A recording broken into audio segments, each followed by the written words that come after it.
Do not start with a whimper, but with a bang. A little sentence which acts as a hint to any of my future lovers and a life lesson that we should all take something from. It's much better to begin strong in every endeavour you undertake, like a professional wrestler, in a blaze of fireworks, pageantry, and tight underwear. Video games too need to have impactful opening moments to fling the hooks of their title deep into the eyes of the player and pull them through to the finish. Having a bad start can make even the most die-hard fans drop off quickly. I'm looking at you, Final Fantasy XIII. So here and now, let's begin like we mean to carry on and look at some of these operatic openings which ushered us to orgasm. I'm Jules with WhatCulture.com and here are 10 of the best video game opening sections. Number 10. Star Fox. From the moment you saw those Polygon fighters chug down the wireframe tunnel to the instant they exited accompanied by that badass synth sting, you just knew that Nintendo's Star Fox and the SNES was gonna be good. This opening level is now something etched into the minds of gamers young and old, as it acted as a showcase for the much-touted Mode 7 SNES effect, which allowed for a pseudo 3D feel never seen before.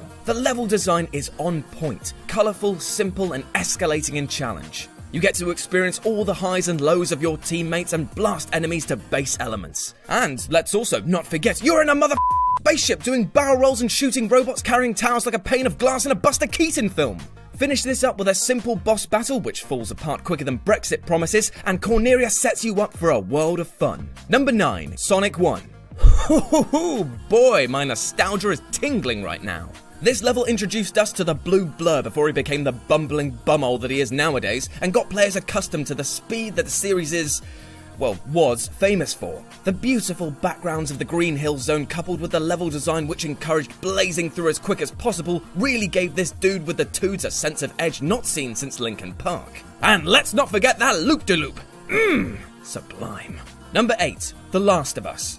Sometimes not all beginnings are joyous ones, as is proved by the opening to the PlayStation gem The Last of Us. After a video sequence so charming that my knees went weak and funnier than Jack the Jobber's chat-up skills, you take the reins of PJ-toting tween Sarah, as she becomes swept up in the deadly infection that's spreading across the globe. An incredible sense of tension is created through seeing what should be reassuring forces like parental figures and authorities fail to stop this mounting terror, as well as the utter destruction that the infection has inflicted. Taking control of Joel offers us momentary respite as it lulls the player into a sense that, as a strong adult, that we could fight against this horde. But as The Last of Us is keen to show, loss is one of its primary themes. A powerful opening which not only sets a tone, but enforces that sometimes all we can give is simply not enough. Number 7. Mass Effect 2. It's just another day in the space crew of the Normandy, chilling out with some rad sci-fi vibes and all the touchscreen computers you can waft a hand at.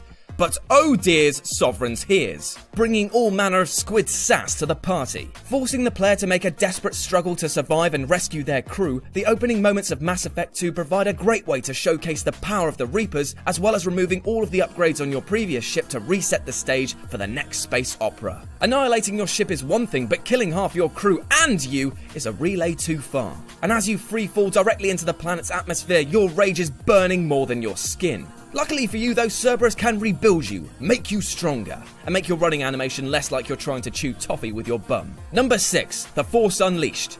Okay, I'm just gonna set the scene for you here. You play as Vader throwing Wookiees around like you're an asthmatic Jason and their furry sleeping bags. It's every Sith sucker's dream to walk around as the burnt bacon man wrapped in a PS3 shell and give in to the true power of the dark side. All joking aside though, it's a wicked opening section as it lets you truly feel the strength of Vader, lending a sense of danger to the boss battle with him later in the game. You now know what he's capable of, and as such are that much more tense when he unsheathes his red-sabred meat.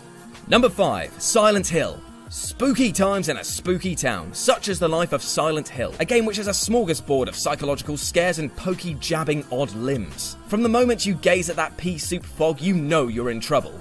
And as you begin to encounter strange event after strange event like banged up cars and bloody messes, you begin to notice the noise, the eerie silence giving way to the droning air siren. The nightmare escalates, feeding you mutilated corpses and little zombo babies with a craving for crotches. And it's then that you realise that Silent Hill is going to be one hell of a hard place to survive. Number 4. God of War 3. Very few opening sections of a game can claim to have you leading an army of titans against the gods of Olympus themselves, but that's exactly what you do in the beginning moments of God of War 3. As serial hair avoider, Kratos leads his team of Fraggle Rockers in a full-on assault of Zeus and his team of reprobates. Not only does this scene introduce us to the next line of gods to fall to the angriest man in the world, but it also fittingly teases victory before plunging Hope and the literal Sword of Olympus deep into the underworld. This perfect taste of vindication buries deep into the hearts of players and spurns them on to claim revenge. To be so close and lose only serves to enrage us further. Number 3. Doom. Doom was one of the first shooters I ever played. Yes, I am that old. And I played it with one of these. Yes, I am that old. But what wasn't old at the time was shooting aliens and things more heinous than what's under my hat in the PC classic Doom. The level was E1M1, and it is, from a totally objective standpoint, a pretty goddamn basic series of corridors. But the experience of roaming through this map armed with whatever guns you could scavenge and a mouthful of pure grit meant that this is an experience likely to put a quiver in many gamers' pinkies. Sometimes, kids, it's not about the design, but about the execution. Number 2, BioShock. I've spoken way too much about BioShock recently. I mean, just look at any of my other lists to see how much I love this game with all my rod. I can't do it again. I need to give this spot to another. I need to just prove to you that I'm not a one-trick stallion. I love you, my barnacled beauty, but it's time to move on. Number 2, Ghosts and Goblins. Where do I begin? You start the game in your underwear after having some kinky implied cemetery sex before a demon comes down and swipes your beloved and whisks her away. It's a simple, if slightly confusing, setup for a ridiculously hard game. But it's a difficulty much like the Blood Souls series in that it requires patience and timing to best. The level design is like eating at your favourite restaurant, but everything on the menu costs actual body parts, in that it's tasty, sublime even, but you're going to be in constant pain while playing it. And number 1, Super Mario Bros. Oh come on, it had to be this. It's the most popular and well-known game outside of Cooking Mama, and it's a ruddy genius example of teaching players how to get to grips with a new experience. From the colourful presentation to enemy placements which inform players how to dispatch them as well as highlighting their movement patterns, it's a testament to level design. If you're able to plonk a new player down in front of a game that they've never even thought of before and are able to have them playing with ease without a manual, you know you've done something right. We all know it, and I'm sure as hell that most of you out there love this 8-bit bastard. So let's raise a glass to Super Mario Bros. World 1-1. And that's our list. I know for a fact there are tons that we could have put on here, Resi 2, GoldenEye, GTA 5, but such is the burden of a top 10 list. However, I need your responses and comments, so leave them below for me to cry over. You can follow us here, or you can come open a convo with me on my personal Twitter, RetroJ with a 0. As always, if you enjoyed the content, like, share, and subscribe. I've been Jules for WhatCulture.com, and I'll see you soon.